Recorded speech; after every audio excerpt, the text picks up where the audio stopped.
Estamos con la senadora Julieta Ramírez, senadora por el estado de Baja California. Querida Julieta, gracias por tomarnos la llamada aquí en el Senado. ¿Cómo estás? No, hombre, muy bien, feliz de recibirte aquí en tu casa, en la Casa del Pueblo, el Senado de la República. Muchas gracias.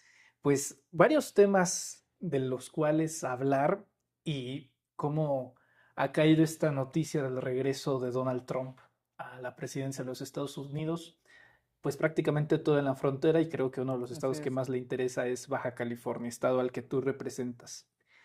¿Qué te han dicho tus paisanos? ¿Cómo sientes el ambiente? Desde luego, tus propias impresiones de este regreso de Trump a la Casa Blanca. Miren, me ha sorprendido porque de alguna u otra forma la realidad es que la población me he dado cuenta que percibe las amenazas de Donald Trump simplemente como un grito para atemorizar y después obtener un mejor papel o un mejor papel para posicionarse y negociar. Entonces, me parece muy interesante que, en primer lugar, para la población en general, no le inculca temor las amenazas de Trump. Es decir, eso del temor no lo veo reflejado como tal. Al contrario, lo ven como pues, la repetición de algo que ya vivimos, que fue en su administración anterior. Ahora bien, sin duda el tema migratorio, fronterizo y de seguridad, pues sí ha tenido una acción proactiva, diría yo, de parte de la presidenta, antes de que empezaran las medidas ya de Donald Trump y que él tomara la presidencia. La presidenta de la República ya había anunciado un acuerdo entre 11 países de América Latina, Centro y Sudamérica para tener un enfoque de migración humanitaria.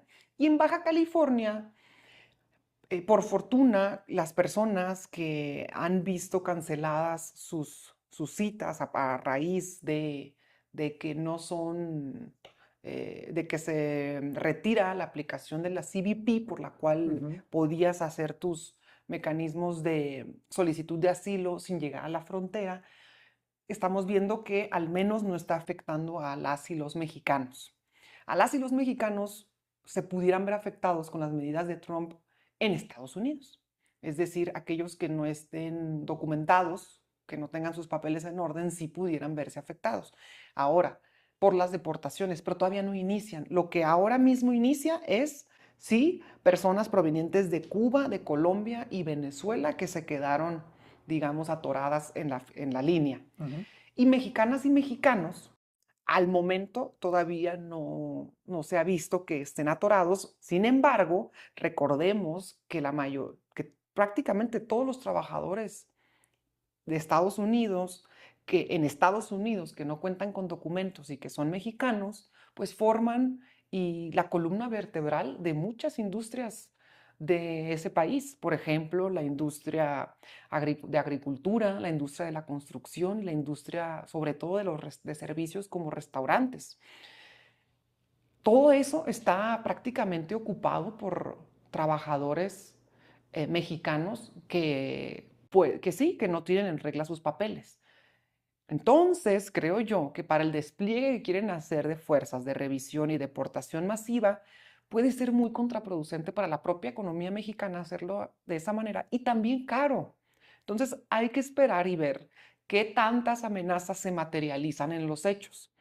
Y mientras tanto, de todas maneras, insisto, la proactividad de la presidenta ha permitido que ya se estén contratando más de 4,000 abogados en todos los consulados, que se estén fortaleciendo los consulados, que haya aplicaciones para las personas que necesiten asesoría.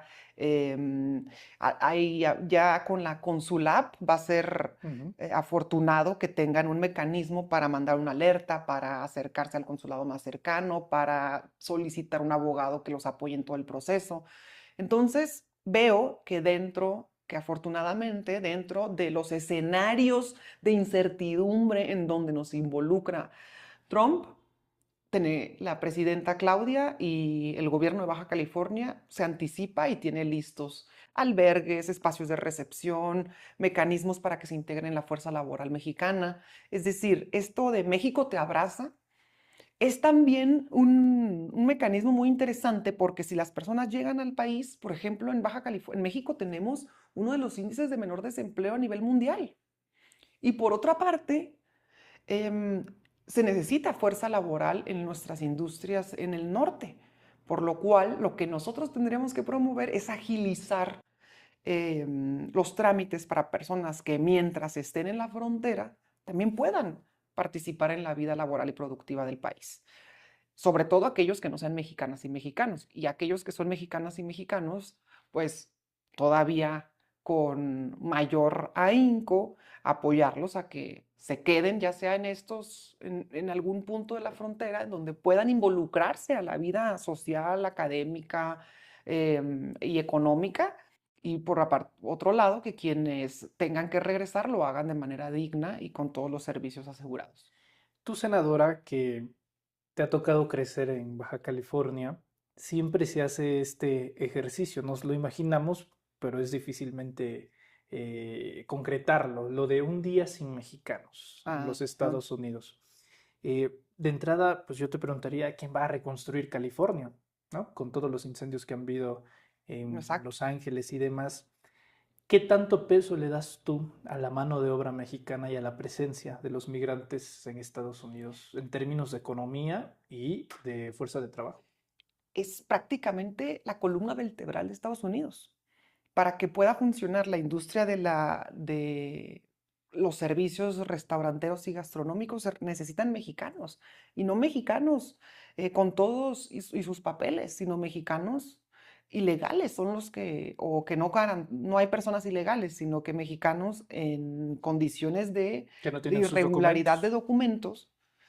documentos em, son los que forman la fuerza laboral más importante de Estados Unidos. Toda la parte de agricultura, toda la parte de servicios de restaurantes y construcción la llevan mexicanos en el extranjero que no tienen en regularidad sus papeles. Y además, estamos hablando de 17 millones de mexicanos y mexicanas.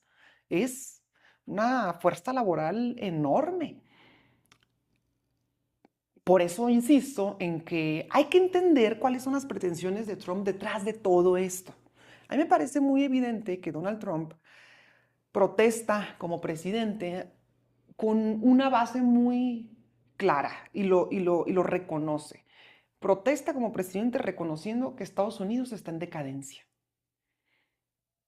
y que él, muy mesiánicamente, ha sido nombrado por la doctrina Monroe de Estados Unidos para volver a ser su país Grande otra vez. grande Que Dios le nuevamente. salvó la vida. Ajá, porque le salvaron la vida para que él pudiera ser quien recuperara su país. Entonces, ¿qué está pasando a nivel internacional? Estamos viendo que la potencia mundial está en decadencia y que a su vez hay un proceso a nivel mundial de desglobalización y por lo tanto de integración de las economías en bloques regionales, ya no con industrias estratégicas tan lejanas de tu propio país.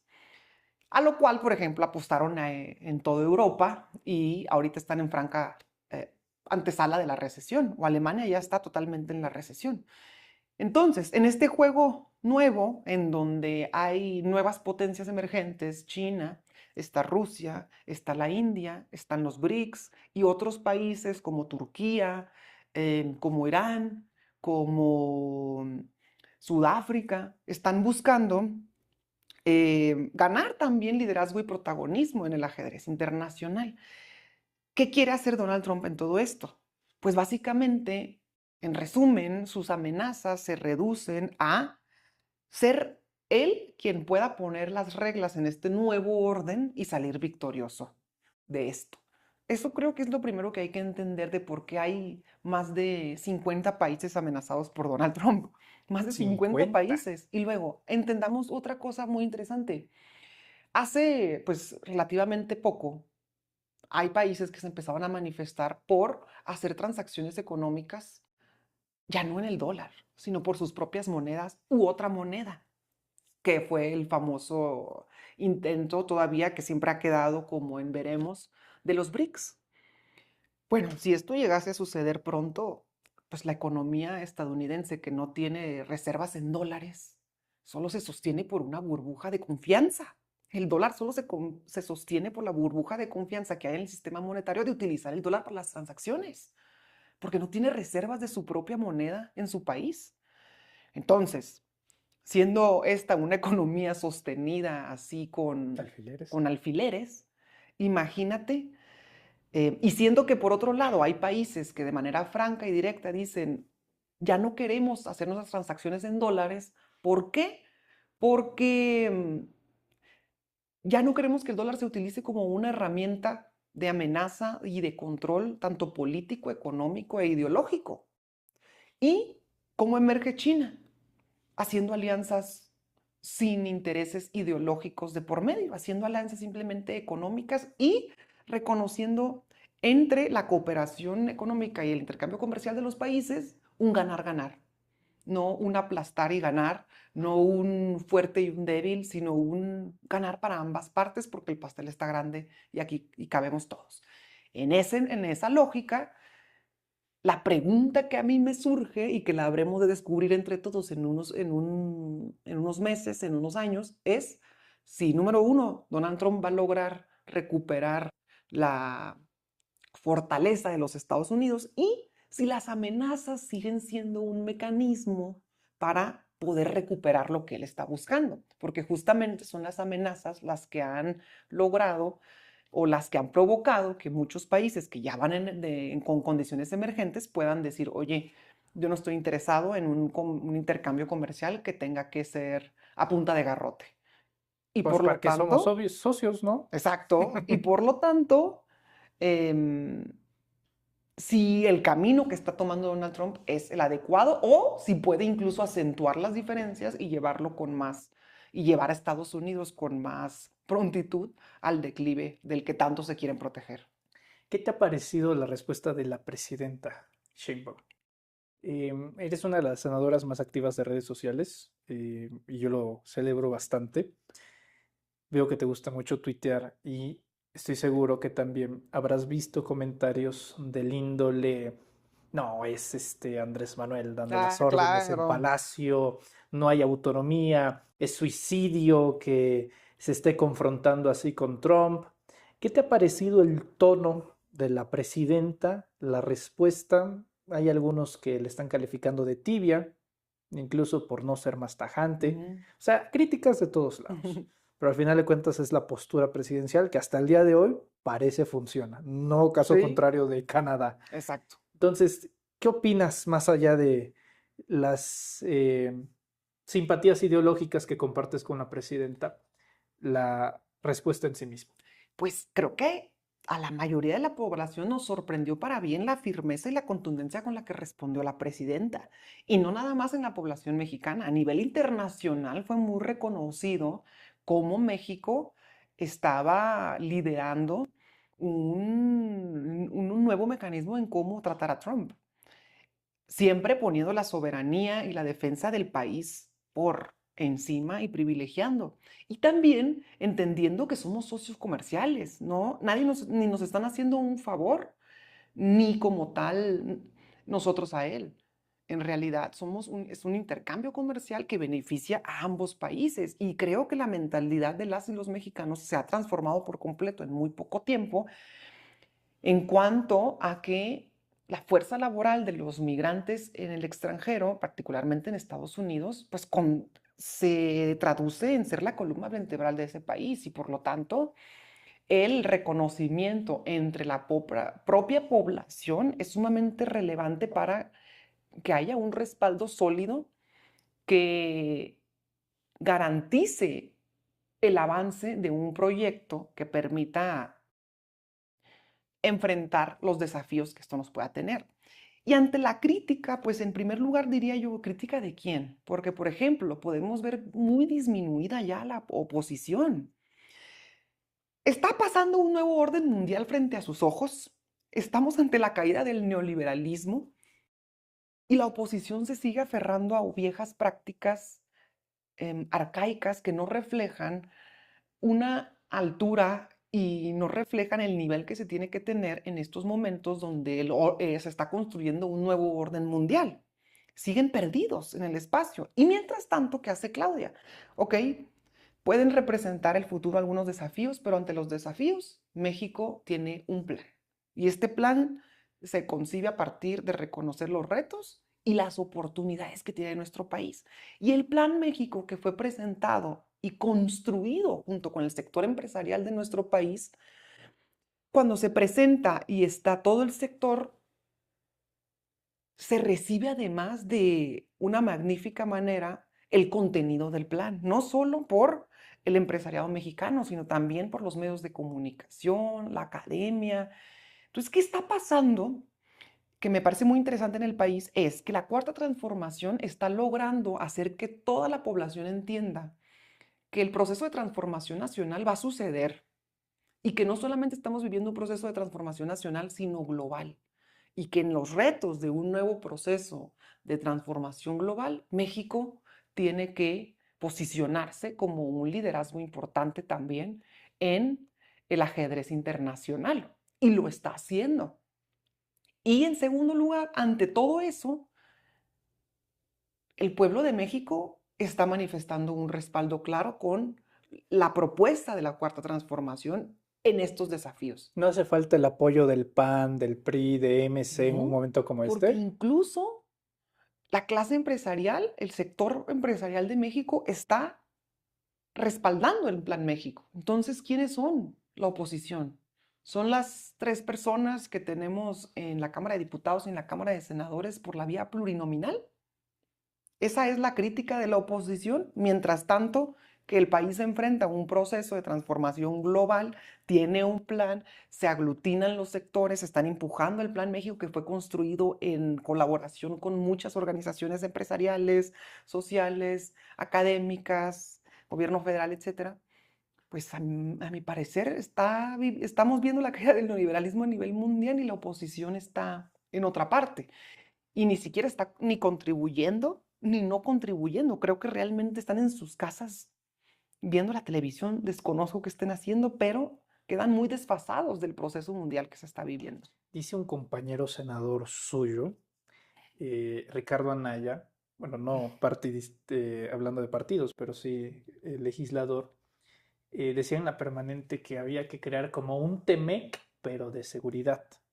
Es decir, que hiciera un tratado México y Estados Unidos para ponernos de acuerdo en la seguridad, para que ellos entraran de manera legal al país, una especie de intervención Claro. suave, ¿no?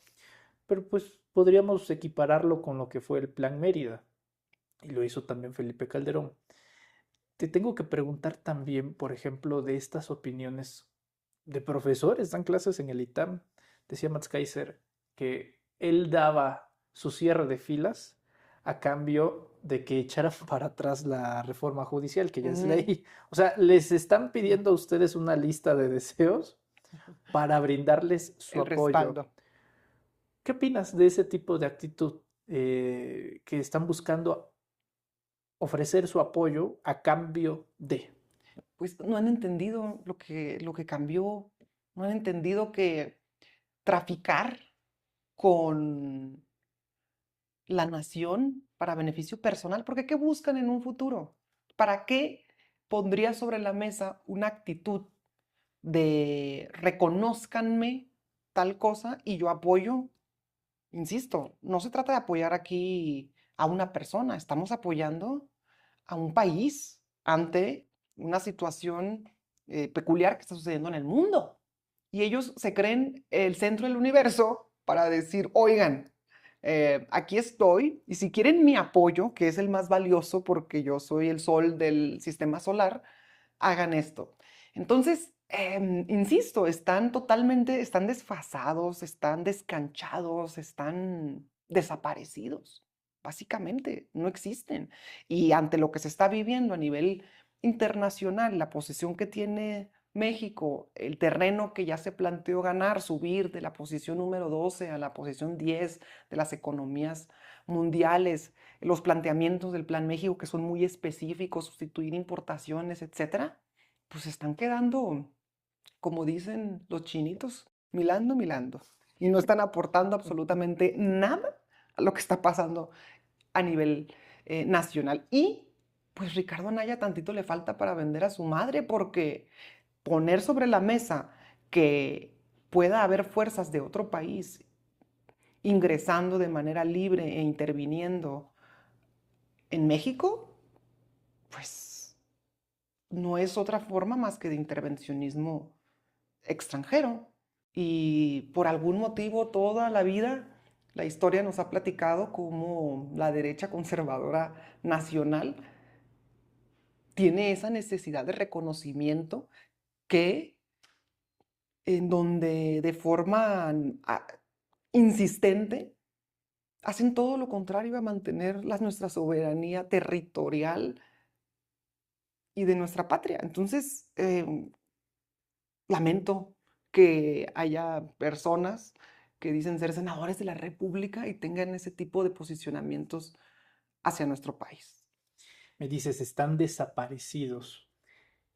Y si no los encontramos pronto, pues ustedes seguirán siendo Claro. mayoría absoluta. Ante la ausencia de una oposición, ¿ves que aquellos que antagonicen contra la 4T viren a la ultraderecha y se vean fortalecidos en personajes como Eduardo Verástegui, que a lo mejor ahorita suena ilusorio, pero pues ahí está mi ley de presidente? Y según Morning Consult, el Claro. tercero más aprobado y popular del mundo, le gana por supuesto la presidenta Sheinbaum. Y ahora, con esto que mencionas de Estados Unidos, ¿no se verían fortalecidos perfiles de ultraderecha como Verástegui ahora con las victorias de Trump y de algunos otros avances que ha tenido en Latinoamérica la ultraderecha? Sin duda, creo que sí. Creo que ese es el siguiente paso para la derecha conservadora ante la falta de proyecto, y porque también tiende a la radicalización en el momento en el que sus privilegios y el sistema que los mantenía a ellos está desmoronándose. Vimos lo que pasó en el Senado de la República, no había sucedido. Vemos esta señal de Musk, donde se dice que la fase de decadencia del capitalismo es el fascismo. Entonces, definitivamente hay que estar atentos.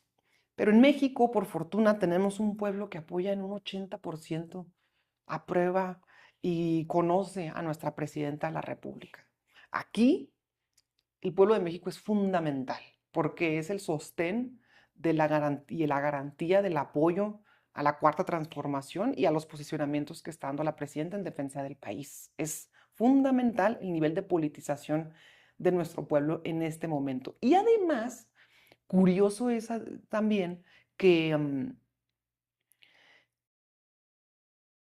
simplemente están desaparecidos de la escena los compañeros diputados, senadores, que no representan una política de alianzas que realmente pudiera construir un proyecto alternativo al nuestro, que la gente lo pudiera apoyar en miras de tener mayor bienestar. Esos están perdidos. Lo que sí planteo yo es, imagínense si todavía siguiera el PRIAN en el poder. Nunca hubiera habido programas sociales, jamás. Ahora dicen que les gustan los programas sociales porque ya no les quedó de otra, pero recuerden que ese es otro gran logro de la Cuarta Transformación, que logramos que los programas sociales fueran aceptados en todos los partidos, ¿eh? Ya nadie se atreve a decir que no apoya los programas sociales, imagínate. Nunca hubiera entonces disminuido 9 millones de pobres en el país, no hubiera mejorado nuestro mercado interno, no hubiera un plan de sustitución de importaciones, no hubiera habido manera de detener el despilfarro y la decadencia y el desmantelamiento de nuestras empresas en sectores estratégicos. Y ante la guerra que se está viviendo en Ucrania, pues definitivamente hubiéramos quedado, se decía todavía en el 2002, en el 2022 se decía que de seguir como iba Pemex antes de la reforma eléctrica, para el 2024 ya nada más iba a tener garantizado, perdón, CFE, ya nada más iba a tener garantizado el suministro de como el 15% de la energía en nuestro país. Fue gracias a este movimiento de transformación que se está logrando que CFE tenga una participación de poco más del 56% Del mercado, del sí. mercado y tengamos en manos del Estado la garantía de nuestros servicios energéticos. ¿Qué hubiera sido de esto en este momento político global en donde el neoliberalismo se está Moronando. ándale, mejor ya tú lo dices, que con estos en este momento sería una catástrofe en el país, definitivo. Entonces, lo que sí es que estamos listos. El pueblo está listo. El gobierno federal está listo. Los gobiernos estatales están listos, unificados, unidos. Y lo más importante es que la nación está unida para enfrentar, insisto, retos, pero muchas oportunidades que tiene nuestro país. Senadora, te agradezco mucho este tiempo para Reporteros MX y para su audiencia. Nada más para finalizar, porque usaste el término y te Ok. tengo que preguntar. Dijiste plurinominales y, Ah, ya. y una de, tú lo sabes, de las polémicas más grandes ahora en redes es acerca de si deben de seguir o no los plurinominales. Por lo que leo en redes sociales, la gran mayoría desea que se eliminen. Y parte de las iniciativas que les va a tocar a ustedes, y varias en esta legislatura, va a estar pesadito este año, va a ser la ley electoral. Sí. Los grandes pilares son no a la reelección y no a los plurinominales. En algún momento tú me dijiste, no deben de estar, no deben de existir. Tus puestos públicos, tanto diputada como Ujú. senadora, los has conseguido bajo el voto popular, así que tú tienes autoridad moral para dar una opinión sobre el tema. ¿Todavía piensas lo mismo de que no deben de permanecer los pluris? Pienso que tenemos que hacer modelos en donde la población esté de acuerdo. Nosotros insistimos que se tiene que gobernar bajo la conducción de la gente también, mandar obedeciendo.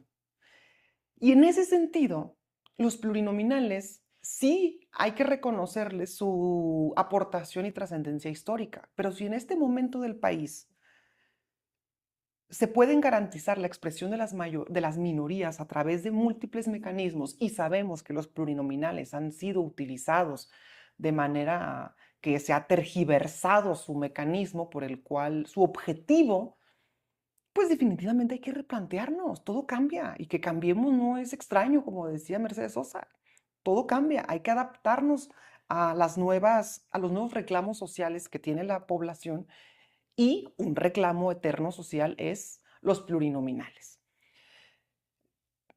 Cuando se es legislador, se insiste mucho entre la armonía de las y los legisladores para que no haya distinciones de tú eres plurinominal, tú eres de mayoría, entonces yo valgo más o yo valgo menos. Se dice que una vez llegando a la Cámara, absolutamente todas las senadoras y los diputados valemos por igual.